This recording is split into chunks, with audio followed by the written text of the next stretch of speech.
ജോഗിക്ക് മുന്നിൽ എൻ്റെ ഫസ്റ്റത്തെ പടം എന്ന് പറയുന്നത് മഡിയാണ്. ഈ ഡയറക്ടറിൻ്റെ കൂടെയാണ് ഞാൻ മഡി ചെയ്തത്.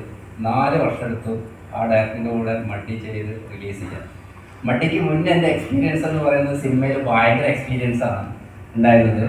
എന്താണെന്ന് ചോദിച്ചു കഴിഞ്ഞാൽ നമ്മൾ ഈ പുഴയും കടന്നിലും ദിലീപും മഞ്ജു വാര്യരും കൂടെ ഒരു സോങ് അഭിനയിച്ചത് കണ്ടതാണ് എൻ്റെ ഫസ്റ്റത്തെ എക്സ്പീരിയൻസ്.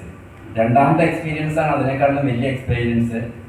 നമ്മുടെ ഒടിയൻ ചിത്രത്തിൻ്റെ ഷൂട്ടിംഗ് നടക്കുന്ന സമയത്ത് ഷൂട്ടിങ്ങിന് പോയിട്ടുണ്ടായിരുന്നു. ലാലേട്ടനെ കണ്ട ആവേശത്തിൽ വേഗം ഫോൺ എടുത്തിട്ട് കുറേ ഫോട്ടോസ് എടുത്തു. വേഗം ആഞ്ഞിച്ചേട്ടൻ ഓടി വന്നു. ആരുടെ അവിടെ ഫോട്ടോ എടുക്കുന്നത്, വേഗം എല്ലാം ഡിലീറ്റ് ചെയ്ത് പറഞ്ഞു.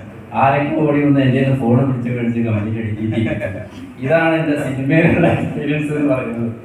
അതിനുശേഷം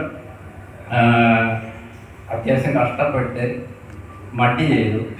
എന്താണെന്ന് ചോദിച്ചു കഴിഞ്ഞാൽ ഇതുവരെ ആരും ചെയ്തിട്ടില്ലാത്ത 2 പടമാണ് ഞാൻ ഈ ഡയറക്ടറിൻ്റെ കൂടെ ചെയ്തിരിക്കുന്നത്.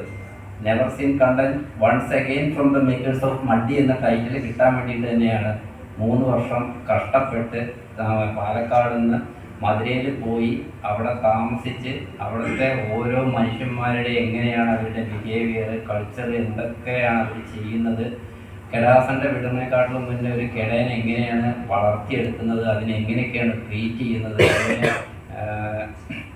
കെട ട്രീറ്റ് ചെയ്യുന്നത് ചോദിച്ചു കഴിഞ്ഞാൽ നമ്മളുടെ ഡ്രസ്സും നമ്മളുടെ സൗണ്ടുമാണ് കെട മനസ്സിലാക്കിയെടുക്കുന്നത്. അപ്പോൾ ഒരേ ഡ്രസ്സ് ഇട്ട് തന്നെ മാസങ്ങളോളം ഞാൻ അതിനെ ട്രെയിൻ ചെയ്യാൻ പോയിട്ടുണ്ട്.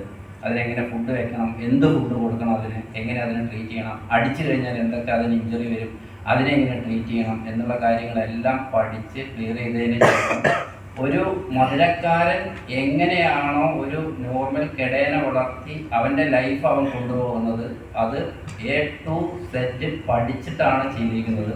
അതുകൊണ്ട് തന്നെയാണ് മധുരയിൽ ഇന്നലെ SDFS കാണാൻ പോയപ്പം അത്ര ഇമോഷൻ, ഓരോരുത്തരെയും ഇമോഷൻ അവർ കെട്ടിപ്പിടിച്ച് കരയുന്നത് ആ ഫീൽ എനിക്ക് കിട്ടി. എന്തായാലും 2 പടവും ഇതുവരെ ആർക്കും ചെയ്യാൻ പറ്റാത്ത രീതിയിൽ ഞാൻ ഡയറക്ടർക്ക് നന്ദി പറയുന്നു. അതേപോലെ ഈ പടത്തിൻ്റെ പ്രൊഡ്യൂസർ, ടെക്നീഷ്യൻസ് എല്ലാവർക്കും, ഈ പടം തിയേറ്ററിൽ എത്തിക്കാൻ ബാക്കിൽ പരിശ്രമിച്ച എല്ലാവർക്കും ഞാൻ നന്ദി പറയുന്നു. കേരളത്തിൽ പടം ഇന്നലെ റിലീസ് ചെയ്തിട്ടുണ്ട്. എല്ലാവരും കാണും. നിങ്ങൾ നല്ല രീതിയിൽ സപ്പോർട്ട് ചെയ്യുമെന്ന് വിചാരിക്കുന്നു.